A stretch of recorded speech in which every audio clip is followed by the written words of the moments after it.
Hey, I'm John from johnbias.com Scale Models. Thanks for watching my video.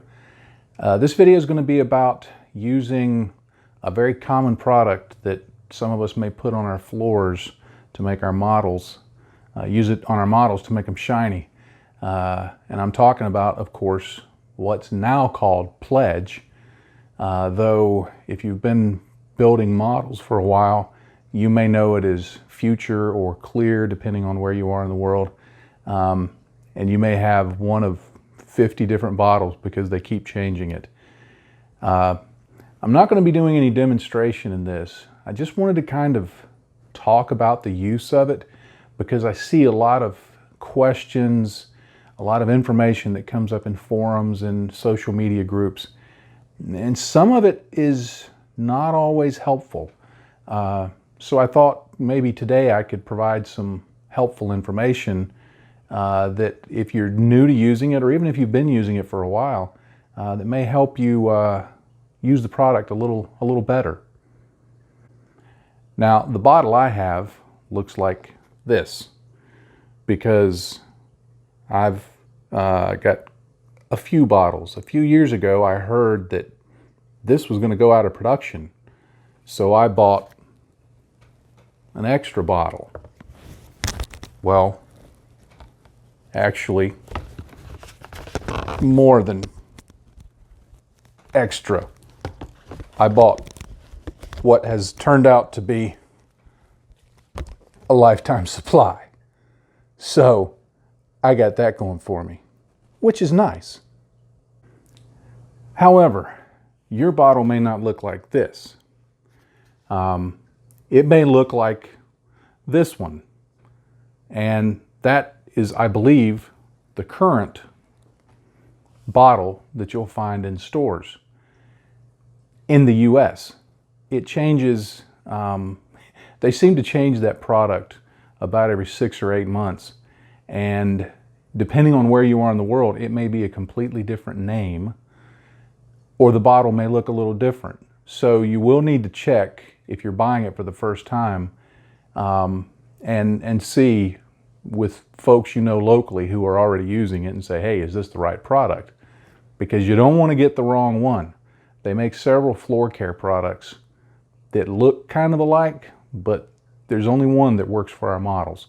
So make sure you're getting the right one. Okay, one thing to note, for the rest of the video, I'm just going to call this stuff Future because that's what it has been called for most of the time that I've been modeling. I haven't gotten used to calling it anything else, so know when I'm saying Future, I'm meaning Pledge and Klear and all whatever other the names may be wherever you live. So don't get confused about it. Now, the first question I guess I should answer is, why should you use Future? There's nothing that says you have to. There's plenty of really good gloss modeling products available on the market from a variety of manufacturers in acrylic form and lacquer form, all sorts of types of them. But the reason I think Future is a good product to have is it's cheap. You can gloss coat a lot of models and you're not having to spend, you know, dollars and dollars per ounce. It's pennies per ounce. And if you build a fair amount of models and your gloss coats are not the final gloss coat, it's not the final finish of your model, which I'm going to talk about in a minute, it's great. It's a great way to save money. And you may say, yeah, but you know, a bottle of Tamiya gloss coat is only a few bucks. Yeah, and if that bottle of Tamiya gloss coat lasts you a year, it's probably no big deal. I would go through one in every few weeks because I build a lot of models. So having something that saves me a little money is helpful, and I can use it for more things, which I'm also going to talk about. So there's a money saving aspect to it. Now, I also need to talk about what Future is not for. If you build models that you want to have a shiny, glossy look, and I mean a smooth finish, You know, that deep gloss finish that almost looks like it's wet and you could just poke your finger right into. Don't touch my models. But if you're needing that kind of gloss coat, that's where your modeling specific products come in, because they're designed to do that. Face it, Future's meant to be walked on. It's not meant to provide a final super gloss finish. So think of it more as a utility coat, as a coat that gets you on to doing other things, not as the final coat. You can use it as a final gloss coat and it works okay, but if you're wanting that deep finish, you'll still need an additional product, but you'll use that product far less and you're still going to come out better in the money front. Now, the question then remains, I guess, well, when should you use Future? Its most common use is as a base coat over everything else, so you'll have a nice slick surface for your decals. It works great for that. And also as a coating before you do any kind of panel lining or washes or anything like that. When I build aircraft, as soon as I get the paint on, I put on a coat of Future, because the next thing that's going to happen is I'm going to put on my decals and I'm going to seal it in with another coat. And then I'm going to start doing my panel line washes using either oils or enamel products. Future is awesome for those uses. It's really durable. Again, it's meant to be walked on. It's not fragile. So it's great for that type of purpose. And I would say that's probably the majority of what it's used for, is for decals and for washes. But that's not all it has to be used for. Some of the other things it can be used for is attaching canopies to models, attaching other clear parts to models, attaching photo etch. It can be used to thin acrylic paint. It can be the basis for a really good wash, glazing, making instrument panel dials shiny, rain streaks. So obviously it has a lot of uses, and that's not an exhaustive list. The next question, I guess, to answer is, well, how do you use it? And there's a lot of ways that you can use it, but the simplest thing I can tell you is use it right out of the bottle. If you're going to use it as a gloss coat, say you're going to airbrush it on, just put it right into your color cup and go. You can thin it, but as soon as you begin thinning it, it starts breaking down the properties of the product that make it do what it does. So yeah, you can put in a little water, but honestly, it's not going to flow that much better through your airbrush. If you put in a little bit of alcohol, which I hear a lot of folks do, alcohol actually breaks it down. It doesn't just thin it, it breaks it down. So you're better off cleaning the airbrush with alcohol rather than using it to thin it. I've never thinned it. If it's too thick to airbrush, your bottle's probably kind of old and it's getting a little bit, so you may want to buy another bottle of it. But you can also use it to brush on. I do that a lot. If you brush it on a little heavier rather than lighter, it'll even out really nicely. Future, again, it's designed to go on a floor. You want your floor shiny, so it self-levels really nicely. But in order for something to self-level, it has to have some self, if you would, to level. So if you're putting on these just tiny thin coats one after the other, well, you put it on, it dries, it may dry a little lumpy, you may get a little bit of orange peel. But if you put it on a little heavier, and I'm not talking flood the surface where you just clog up detail, but put it on a little heavier, whether you're using a brush or an airbrush. I've heard a lot of folks talk about putting on a light mist coat. Future is one of the stickiest acrylic products I've ever used.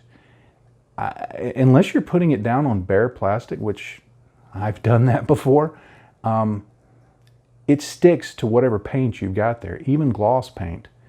So go ahead and put on a good wet coat. I don't treat it like it's something fragile.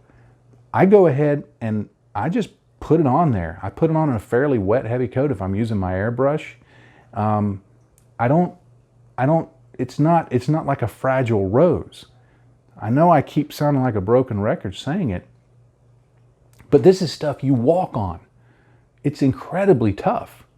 And so don't be afraid to just put the stuff on and move on to the next step. It doesn't need a lot of your time. Another thing that comes up quite often is drying time. When I first started building models again back in 2006, and people told me about using Future, they'd say, "Oh, you got to let it dry 2 or 3 days. You got to let it dry a week. It just takes forever to cure." So I would airbrush on my coat of Future, and I'd set it on top of our refrigerator with a cover over it, and I would just sit and wait for days so I could get back to working on the model. One time my wife stole my bottle of Future because she had this weird idea that you're supposed to put it on the floors or something.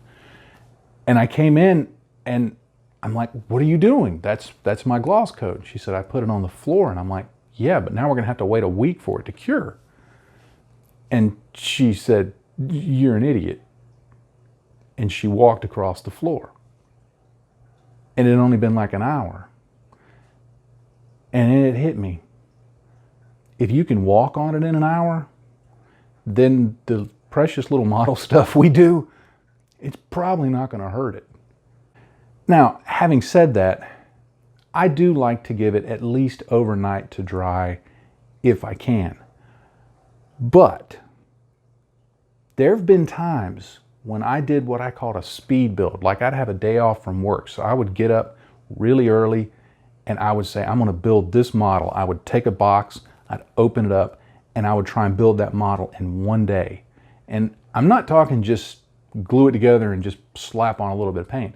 I mean, do the whole 9 yards, the full finish.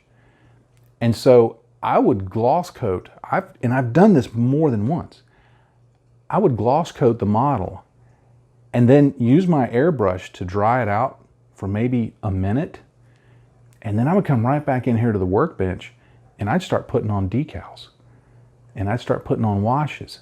Now, I'm not saying you need to do it that way necessarily, but I want to use that just simply to demonstrate it's ready to go sooner than most people will tell you it's ready to go. If you do it, you spray it on there, you brush it on there, you let it sit for several hours, you let it sit overnight, it's going to be good to go. You don't have to worry about it. All right, the final thing I want to talk about is just some ideas on when in the process of modeling that it's good to use Future. I see a lot of confusion about when to use it. In fact, that blog entry that I wrote about it, which is linked in the description below, addresses that in much more detail. But basically, there's no hard and fast rules about when you would use a gloss coat, whether it's Future or any kind of gloss coat. It depends on what's going to be underneath it and what's going to come after it. That's where you've got to do some calculation. For instance, if you have some enamel paint on your model and you want to do some panel line washes using enamel products, well, you don't want to put that directly down on the enamel. By putting an acrylic gloss coat on there, you protect the enamel paint. Or if you want to put on decals, decals want a nice smooth surface. So you put on the gloss coat and it gives that surface for your decals to go onto. Maybe you're building some miniatures that you're going to be handling a lot and you've normally just painted them up and maybe hit them with a good matte coat, but you notice that when you hold them and use them on the game table, the paint rubs off. Maybe try putting a coat of Future on them before the matte coat.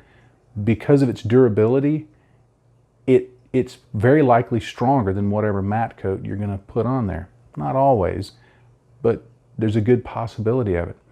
So don't just think, well, there's a hard and fast rule of I've done step 1 through 7, now I have to gloss coat. The gloss coat is a thing that gets you onto other things. Unless you're wanting that final look to be glossy, it's always going to have something else on top of it. And it's there not for the sake of itself. Rather, it's there for whatever goes on top and because of whatever's underneath. So I always try to think of it in those terms.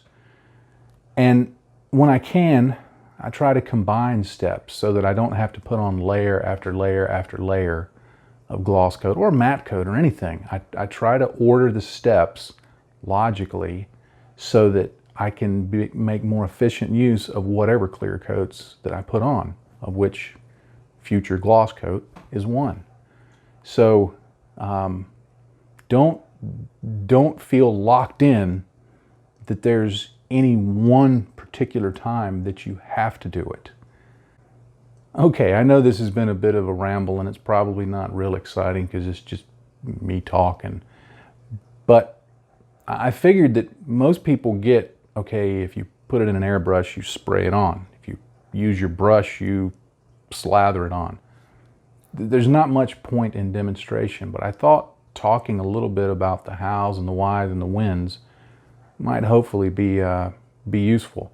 So go ahead, use Klear, use Pledge, use Future, and you'll get great benefit from it at not a lot of money. But don't let a lot of the stuff you see flying around the internet make it a chore to use. I don't ever even think about it. It's just something I slap on, I maybe let it dry for a little while, and then I go on to something else. It's truly a utility gloss coat. That's it. Well, anyway, thanks again for watching. I really appreciate it if you've made it this far into the video. If you have enjoyed this video, or even if you haven't, I would appreciate it if you would like this channel, subscribe to this channel, give a like to the video. Take a look at the links below. I've got a website, johnbias.com, and there's a lot of nonsense going on there that you may find interesting. I've got a Facebook page, I've got a presence on Twitter, Instagram, and if you would like to consider supporting me on Patreon, I would be most grateful for that. If you're already a Patreon supporter, thank you so much. It really does make all the content that I put up possible, because there's a lot of models getting built and a lot of paint getting used and a whole bunch of bottles of Future I've still got to go through. So thank you so much for watching. Thank you for following my work and supporting me, and just for all the wonderful comments and notes and things that I get. It means a lot to me. I read every single one of them. I really do. So thanks a lot, and happy day to you, friends. Bye-bye.